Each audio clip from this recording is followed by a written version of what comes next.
Bien, estamos hablando sobre el objetivo de la hermenéutica. Vamos a leer en Mateo capítulo 5, versículo 48. Y dice: sed pues vosotros perfectos, como vuestro Padre que está en los cielos es perfecto. Estamos hablando sobre la manera en la que interpretamos los textos. Si vamos al capítulo 5, versículo 43 al 47 nos dice: oísteis que fue dicho, amarás a tu prójimo y aborrecerás a tu enemigo.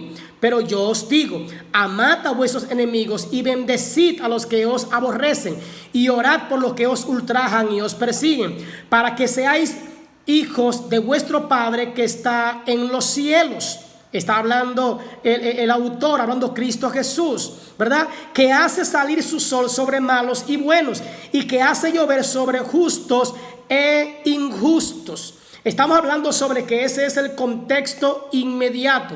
Pero en el capítulo 5, versículo 21 al 42, estamos hablando de que está hablando sobre Jesús y la ira.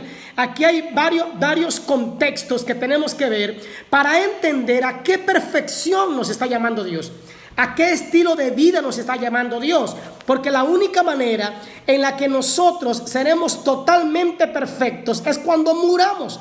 Porque mientras estemos en esta tierra seremos pecadores. Si usted va a 1 de Pedro 1, 3 al 16, el apóstol Pedro va a hablar sobre esa perfección que él fue logrando poco a poco, que él fue logrando de manera equitativa, poco a poco, al paso. Entonces tenemos que entender que la perfección a la que nos llama el Señor no es una perfección que va a llegar de la noche a la mañana. Podríamos hablar de la santificación, que hay una santificación que es inmediata, que es en el momento en el que nos arrepentimos, y en ese momento Dios nos hace santos, nos hace agradables, que es donde dice, por ejemplo, hablando de la perfección del ser humano, que es por ejemplo cuando nos dice que en el pensamiento de Dios nosotros estamos sentados juntamente con Él en los lugares celestiales. Es la manera en la que Dios nos ve desde el momento en que Cristo viene a nuestro corazón.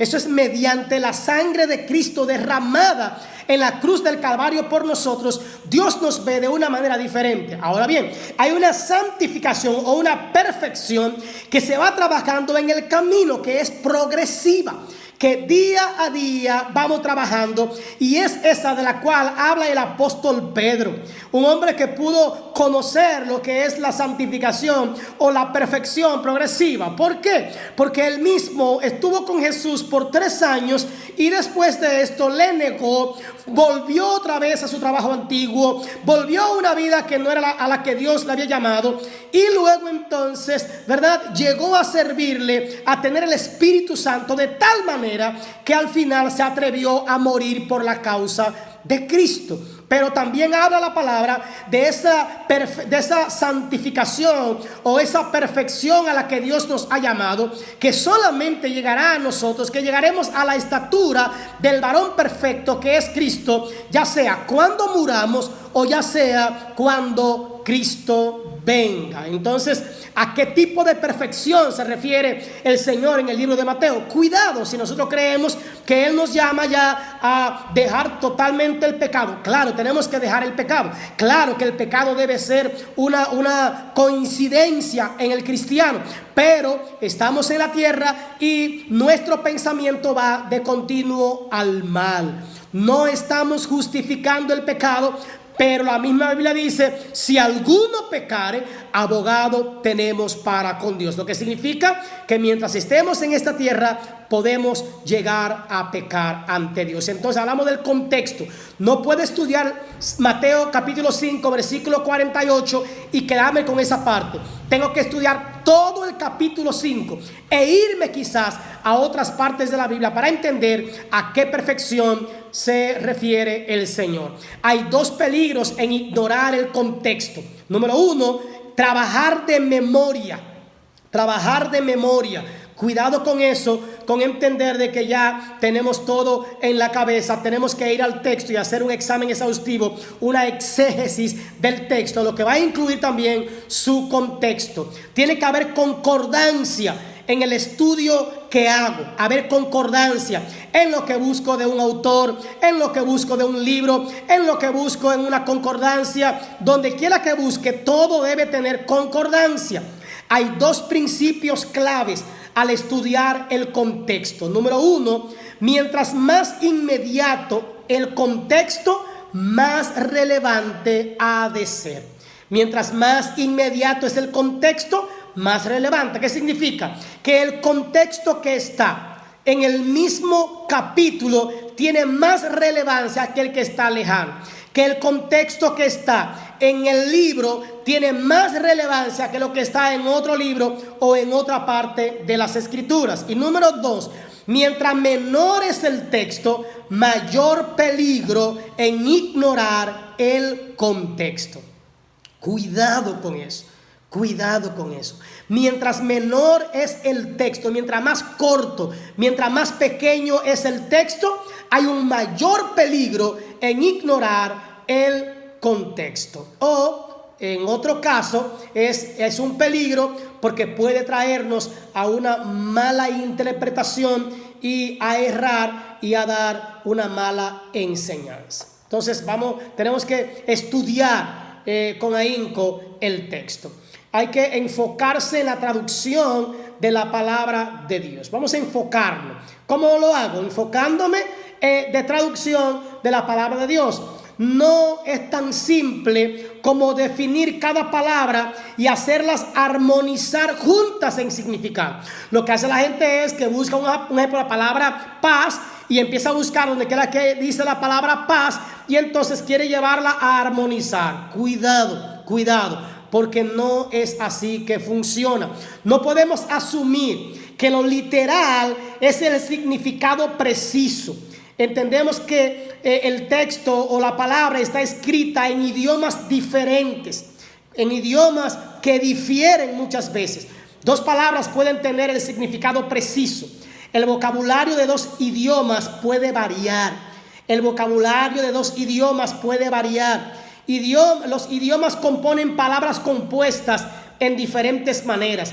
Los idiomas tienen diferentes preferencias estilísticas. Cuidado, cuidado. Recuerde que los idiomas varían y que lo que tenemos son traducciones del original. Recuerde esa parte donde la palabra dice que el Señor se encontró con una mujer que había sufrido por años de un flujo de sangre. Y entonces se encuentra con ella, la mujer toca el borde de su manto y es sanada. Y entonces el Señor le dice: mujer, tu fe te ha salvado.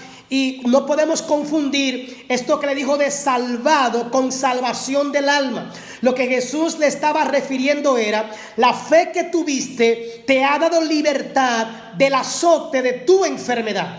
Tu fe te ha sanado. Esa palabra de salvación aquí se refiere específicamente a la sanidad de su cuerpo. Entonces hay dos principales enfoques en la traducción. Está el enfoque formal, o sea, que trata de seguir las mismas palabras en estructura o la misma forma del texto en el lenguaje original. Y está también la forma funcional, el enfoque funcional, que trata de expresar el significado del texto original, pero en el lenguaje actual. Repito, el enfoque formal, que trata de seguir las mismas palabras en estructura y formas en el lenguaje original, y el enfoque funcional, que trata de expresar el significado del texto original en el lenguaje actual. Ninguna traducción es enteramente funcional o formal. Ninguna traducción es enteramente funcional o formal. Parafrasear, cuidado, porque algunos queremos parafrasear la palabra.